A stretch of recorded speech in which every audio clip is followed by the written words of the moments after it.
Muito bem, senhores. Bem-vindos a mais uma explanação do canal Um Louco Cheio de Lúcidos Intervalos. Eu sou o Evandro Santana e hoje irei começar a apresentar a vocês a primeira obra das 51 proposta aqui neste canal. O autor, que é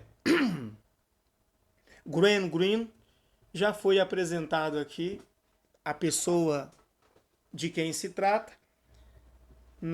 no primeiro vídeo aqui no canal. Quanto à obra, que vamos começar explanando aqui, lembrando que eu farei uma explanação panorâmica, capítulo a capítulo, não com a intenção de desestimulá-los a ler o livro. Pelo contrário, a minha intenção é excitá-los a ler o livro.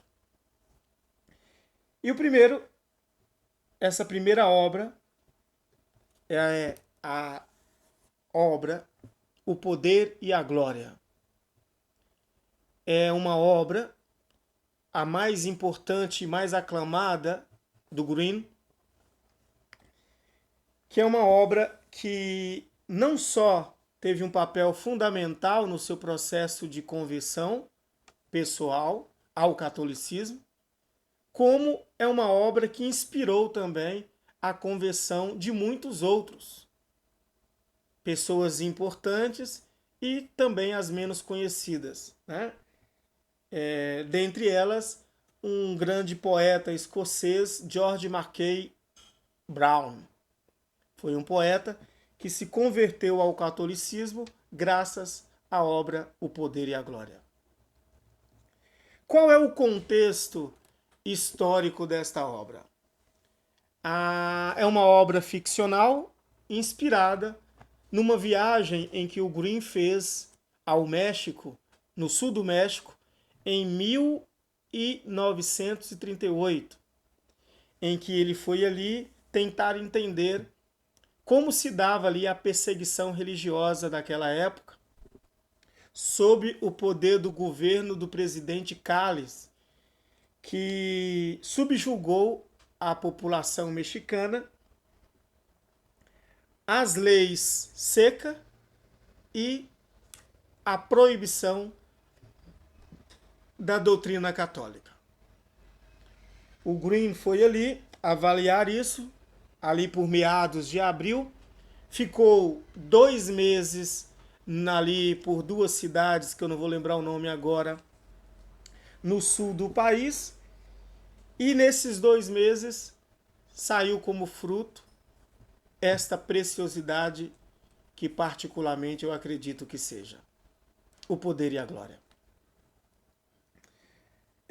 Para vocês entenderem melhor e conseguirem imaginar a leitura, eu sugiro aos senhores assistir aquele filme A Cristiada. Ou melhor dizendo, Cristiada.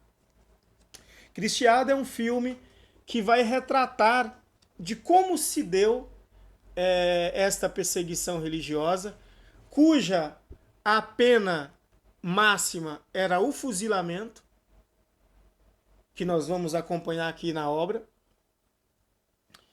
E vocês vão poder imaginar o cenário, a atmosfera política e todo o resto.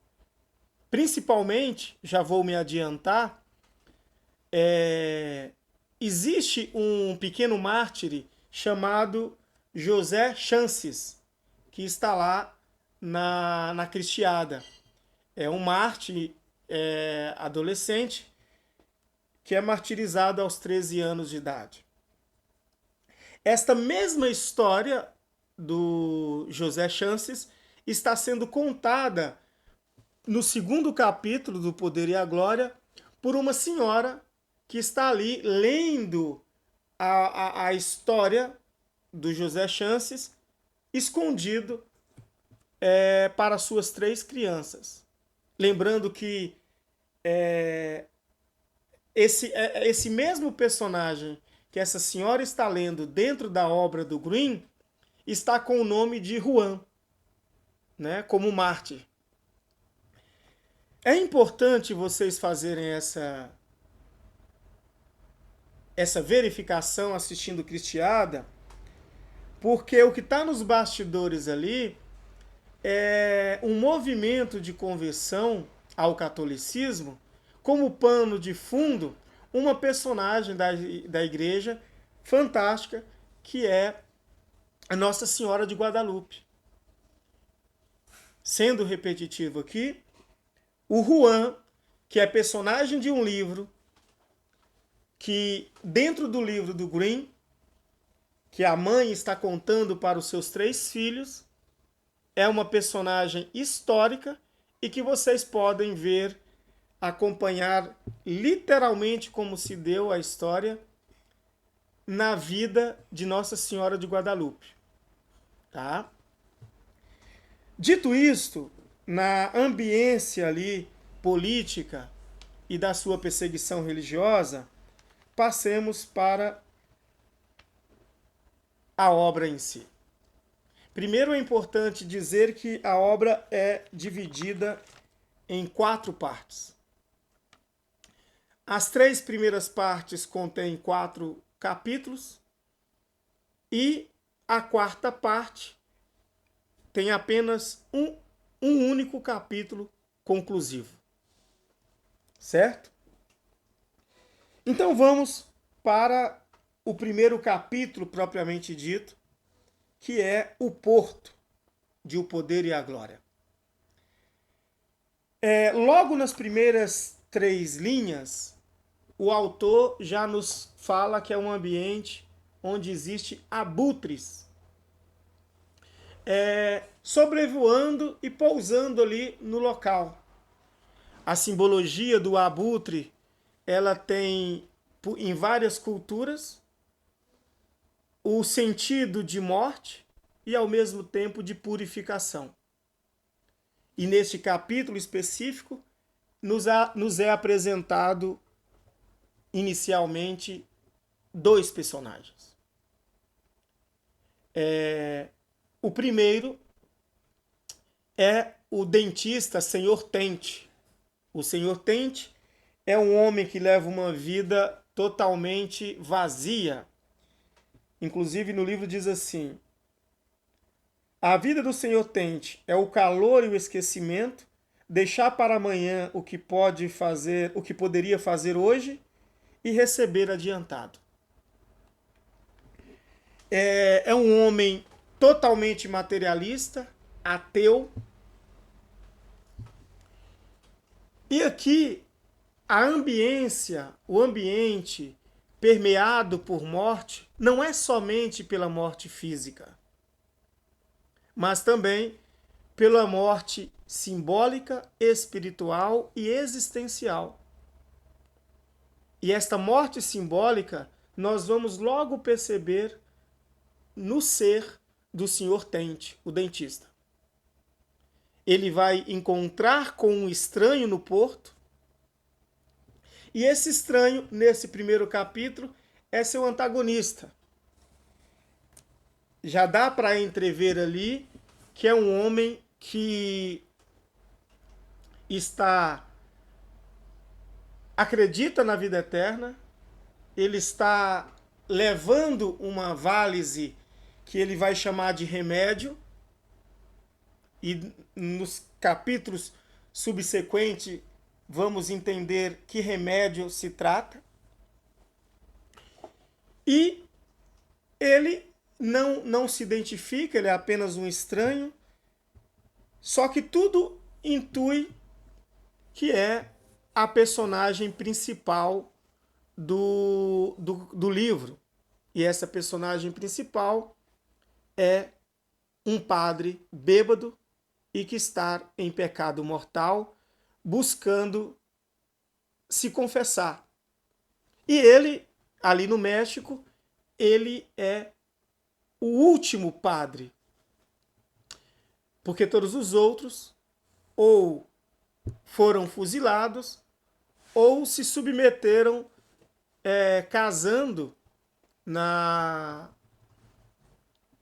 casando e tendo filhos e recebendo benefício do governo para não serem fuzilados, ou seja, apostatou. E aí, nesse contraste entre um homem que está buscando a salvação da sua alma, buscando a quem se confessar, nós temos um outro totalmente miserável. E aí nós temos o primeiro capítulo nesse confronto. E logo nesse primeiro capítulo, já nos deixa claro que esse padre alcoolista, ele bebe, né? Não para, nesse primeiro momento, o autor já nos diz que ele não bebe somente para mascarar ou fugir ou calar a sua consciência de pecador mortal e de viciado em álcool. Pelo contrário, também, né, complementa dizendo, né, que quando chega um menino batendo na porta deles, por exemplo, pedindo para que ele vá socorrer esta mulher que está enferma, e o dentista fala assim, não tem jeito, não tem jeito, não tem o que fazer. E o padre, embriagado, com o efeito da aguardente, ele diz assim, é o que todo mundo diz, sempre, nada pode fazer.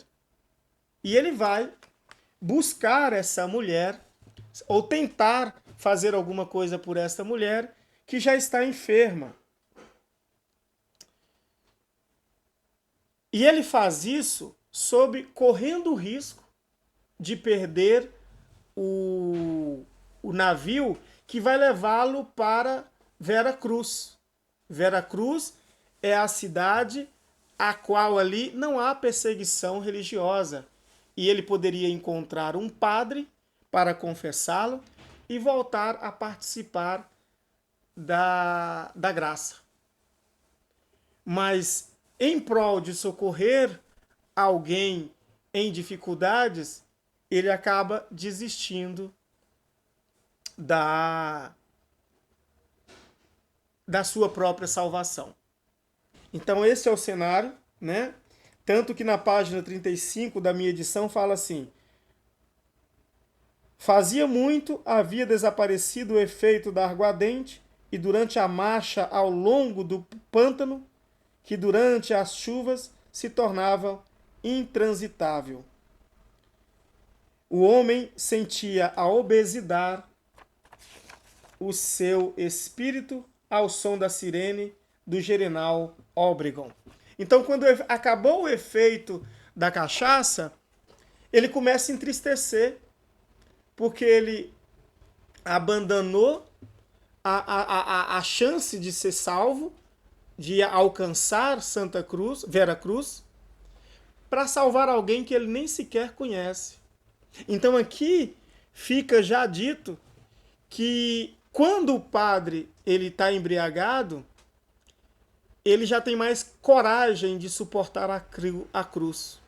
Num ambiente onde há uma tentativa de matar Deus, de proibir Deus, num ambiente de morte, onde todo mundo perdeu a esperança, mas ele, na condição de pecador mortal, isso mesmo, ele acaba sacrificando a sua própria busca de salvação para remediar ou salvar outros. Aqui já começa a jornada do nosso padre, né? No segundo capítulo, que é a capital, nós temos o antagonista do padre, que é um tenente, que é uma personalidade dividida entre a educação católica de infância que ele teve e o seu ofício de policial perseguidor. Certo? Então,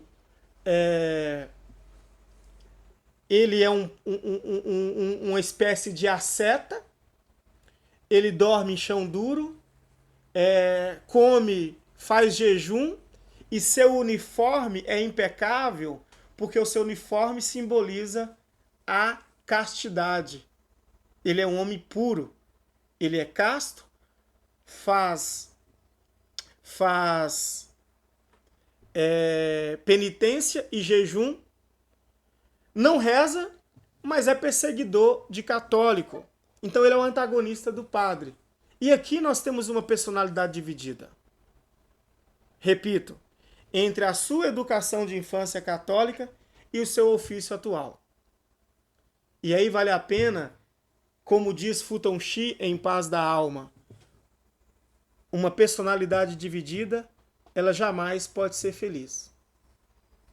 Então, nesse segundo capítulo, a gente já vê ali uma contradição. Um padre em pecado grave, bebum, procurando a própria salvação, mas abandona a própria salvação para salvar outros. E por outro lado, nós temos um tenente que pratica jejum, penitência, embora não reze, é um homem casto, é perseguidor de religiosos. Aqui já fica este embate na própria estrutura da obra, que nos confunde e vai nos confundir de uma forma deliciosa nas próximas páginas.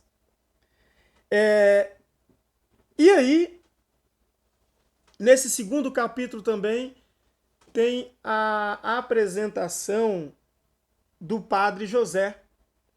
O Padre José, minto, no terceiro capítulo, né?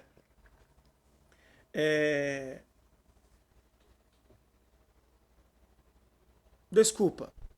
Ainda no segundo capítulo, nós temos a mulher lendo para os 3 filhos, já demonstrando que devido à perseguição religiosa, essa mulher está lendo a história de um santo para os filhos escondido.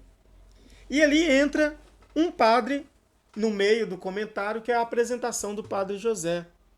O Padre José é um homem que apostatou. É um homem que, para não ser fuzilado, se sucumbiu à lei do governo a casar, ter filhos e viver de benefício. Então, este Padre José, ele é o exemplo vivo da fraqueza de fé. O próprio tenente, que é perseguidor dos católicos, vai dizer: se ele acreditasse mesmo na vida eterna e na condenação da alma, ele se permitiria morrer, passar por um pequeno sofrimento para garantir a vida eterna. Mas como ele é o exemplo de fraqueza da fé, ele preferiu a covardia da vida do que seguir o próprio Deus. Então, este livro, não sei se está dando para os senhores pegar, ele é cheio dessas contradições humanas entre as paixões, o caráter, a ética e os seus ideais. E aí, no capítulo 3, nós temos a apresentação mesma do padre, em que nós temos A Coral é uma menina de 13 anos, ela filha de uma mulher acamada, meio depressiva, e um pai alienado, que é o capitão, né? Deixa eu ver o nome aqui. Capitão Fellows. O Capitão Fellows é um homem que está ali, foi habituado num ambiente de guerra, ele não existe guerra mais, e ele está vivendo uma vida pacata ali no México, com uma filha Coral maravilhosa, que cuida da casa, é mais adulta do que a idade dela, e ela esconde o padre dentro do celeiro. Tanto que o padre, conversando com ela, ela fala assim: por que o senhor não faz igual o padre José? Abandona a fé, e ele fala assim: não está em meu alcance, não está sob o meu controle. E ela fala assim: é como um sinal de nascença, e ele é como um sinal de nascença. E aqui o padre, ele depois que ele é socorrido pela coral, é dado cachaça e comida para ele. De madrugada, ele é assolado pelo pai da coral para ele celebrar a missa escondido para eles. E ele cansado, chorando, porque não pode descansar, vai ter que celebrar a missa. E ele acaba celebrando a missa para fugir de madrugada da perseguição que ele está sofrendo. Né?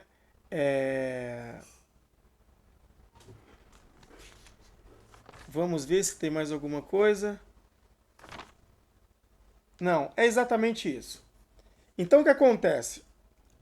E aí ele segue nessa tentativa, nessa fuga, buscando a redenção, mas o livro o tempo todo ele é atravessado por exigências humanas em que ele tem que abandonar a própria vontade, a própria salvação, para socorrer esses que atravessam a sua vida, certo? Então aqui fica, eu falei até os 3 primeiros capítulos, mas o quarto capítulo desta primeira parte é uma condensação dos outros 3. Então eu espero que vocês façam aí a primeira leitura desses 4 capítulos. E na segunda parte, talvez eu falarei só dos 2 primeiros e vamos nesse ritmo bem devagar, tá? Uma boa leitura aos senhores e que Deus abençoe a todos e até o próximo vídeo.